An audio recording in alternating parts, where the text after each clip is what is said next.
Şunda Manuel kançadan төлөп атасыздар? Миллион сомдон болуп бөлүнүп келип.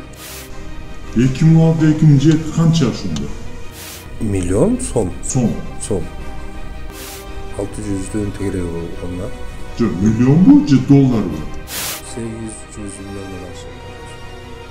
Дагы ушул сумма кайталанганда 600 миллион сомдун тегерегине акча болгондо 10,5 миллиард сомна. 10 миллиард сом? 10 миллиардтан ашык. Эми Мадумаров берген болуп калат да.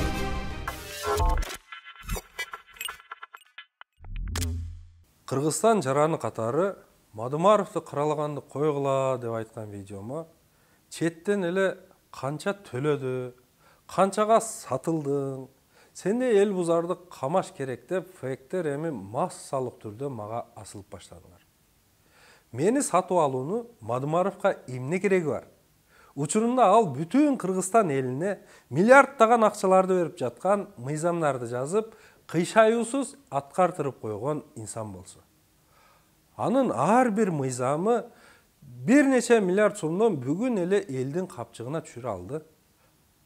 Кайталап айтамын, өзүнүн эле жакындарына, жердештерине, өзүнүн эле кокту колотуна эмес, бүтүндөй Кыргызстан элине. Мыйзамдардын ар биринин түпкү маанисине карасаң, ар бири өзүнчө баа жеткиси. 1 класстан баштап 4 класска чейин окуган башталгыч класс окуучуларына ысык тамак берүү мыйзамынын өзү эле бүгүнгө келип 10 миллиард сомдон ашык элге пайда алып келди. Муну кантип эсептеп койдуң дейт чыгарсыздар, жообу оңой эле. Улуттук статистикалык борбордун сайтына киресиздер.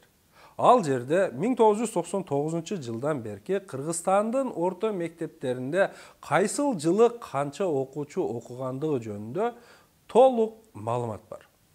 Мен ошол маалыматты алып эле, анын ичиндеги башталгыч класс окуучуларынын эсебин чыгарып, алардын саны мыйзам боюнча бөлүнгөн 2006 жылдан 2008 жылга чейин 7 сомго, андан кийинки жылдарды 8 сомго көбөйтүү жолу менен эле эсептеп чыктым. Караңыздар, 2006-2007 окуу жылында башталгыч класстарда 438.097 окуучу окуган экен. Алардын ар бирине 7 сомдон каражат бөлүнгөн.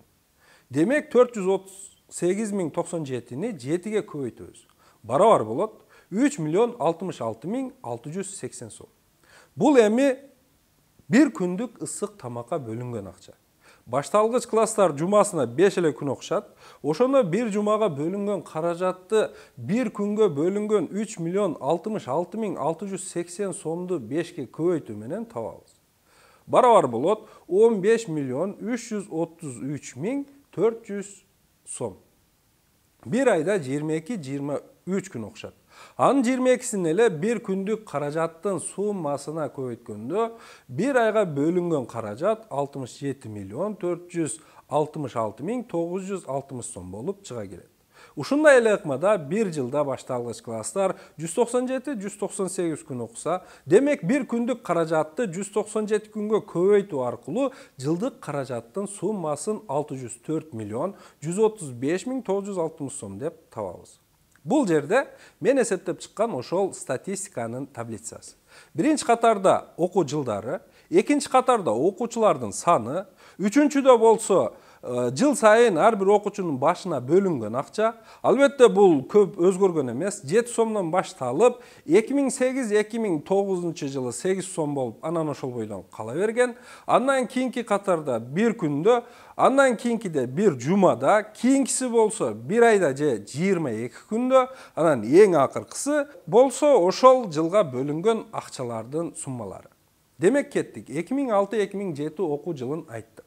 604.135.960 сом болгон экен. 2007-2008 окуу жылында болсо салыштырмалуу азыраак 595.762.475 сом эле бөлүнүптүр. Себеби окуучулардын саны мурдакы жылкыга караганда азыраак 438.097 эмес 432.025 эле болуп калган. Ал жылдары билесиздер, төрөлүүнүн саны аз болчу. Анан да бала чакасы менен Россия жарандыгын алып чыгып кетип жаткан мекендештерибиз да арбын болчу. Кыскасы жылдан жылга Кыргызстан эли кемигенден кемип бараткан жылдар эле. Бул нерсенин алдын алуу үчүн да Мадумаров өтө көп иштерди жасаган. Бирок сөз азыр ал жөнүндө эмес, ошондуктан ысык тамактын акчасына кайталы. 2008-2009 жылга келип 7 сомго ысык тамак берүүгө дээрлик мүмкүн болбой калган. Акчанын куну кетип, кымбатчылык болуп, бараткан эске алуу менен 1 сом дагы кошулуп, 8 сом болуп калган. Окуучулардын саны өткөн жылга салыштырмалуу дагы да аз болгону менен бөлүнгөн каражат 8 сомдон болгондуктан 664 миллион 233 миң 568 сомду түзгөн. Өзүңүздөр көрүп тургандай, 2013-2014 окуу жылга чейин окуучулардын саны жылдан жылга азайып бара берген. Каражат болсо, ошол 8 сом бойдон өзгөргөн эмес. 2013 жылдан орто мектепке кабыл алынгандардын саны аша баштаган.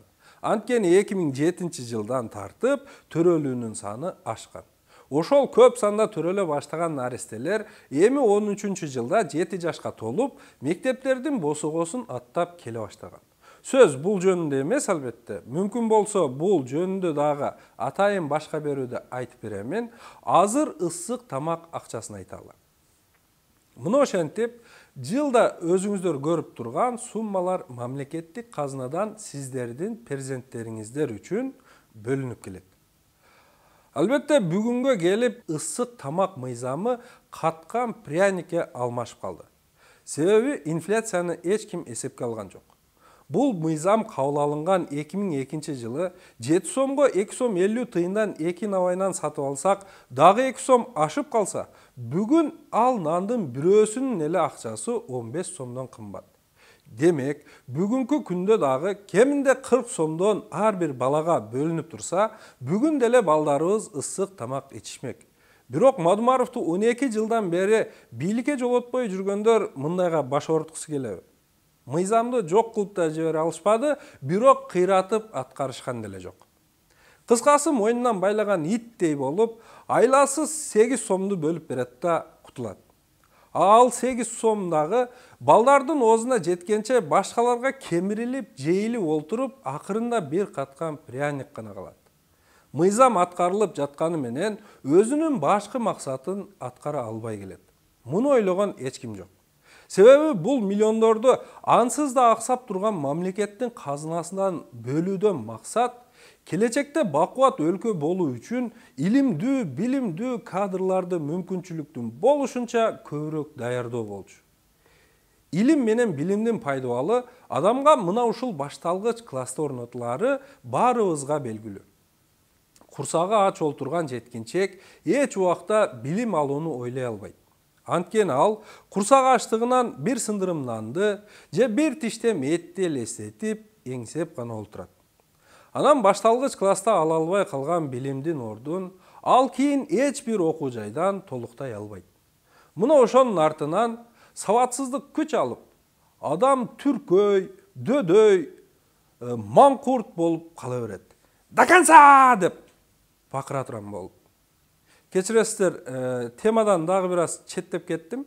Кыскасы, жыл сайын инфляция эске алынып, акча кошулуп келиши керек эле.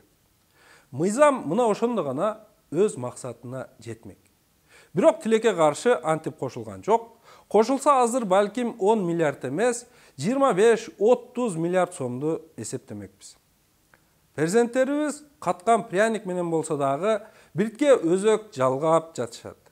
Эгер Мадумаров бийлик башында турса, инфляция сөзсүз эске алынып, балдарыбыз ысык тамактан ажырабайт эле. Анткени мындай мыйзамды элин сүйгөн, мекендин келечегине күйгөн инсан гана ишке ашыра алат. Бул белгилүү журт башчыбыз Исхак Разаховдун идеясы болгон. Бул деген улуу саясий жана коомдук ишмер Султан Ибраимовдун ишке ашырган эң ири долбоорлорунун бири болгон. Советтер Союзу тарап, Кыргызстан эгемендүүлүк алгандан кийин мындай чоң мыйзамды ишке ашыра алган жападан жалгыз саясатчы Адахан Мадумаров болду. Эмне үчүн жападан жалгыз деп жатамын? Жогоруда айтып өткөндөй, Бул мыйзамдын долбоорун Мадумаров жетектеген комитет 2002 жылды жазып жогорку кеңешке алып чыгышкан. Жогорку кеңеште жактырылып, мыйзам кабыл алынып, ал кездеги Ажо Аскар Акаев айласыз макул болуп мыйзамга кол койгону менен аны аткара албай, ар нерсени бир шылтоолоп жүрүп, акыры качып кетип кутулду.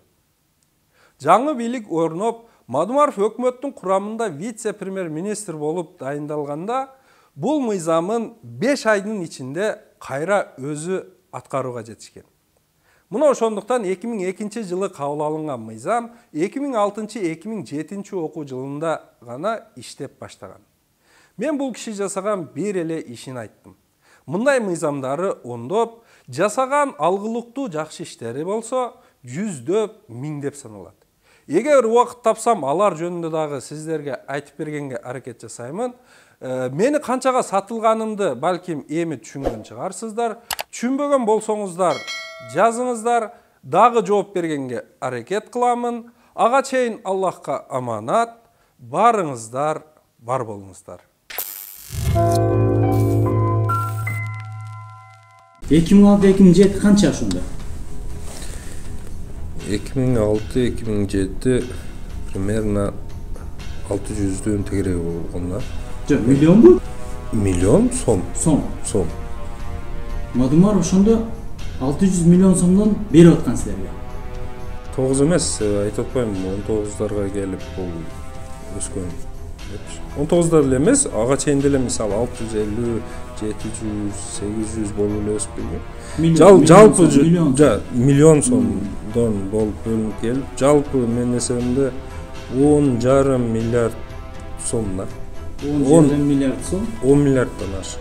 Бул жерде канчаң бөлүшүп аттың, эмне кылып иш кылып аттыңар? Ал Мадумаров каяктан алып аттан акчаларды? Бул иш кылгандарга берилген эмес.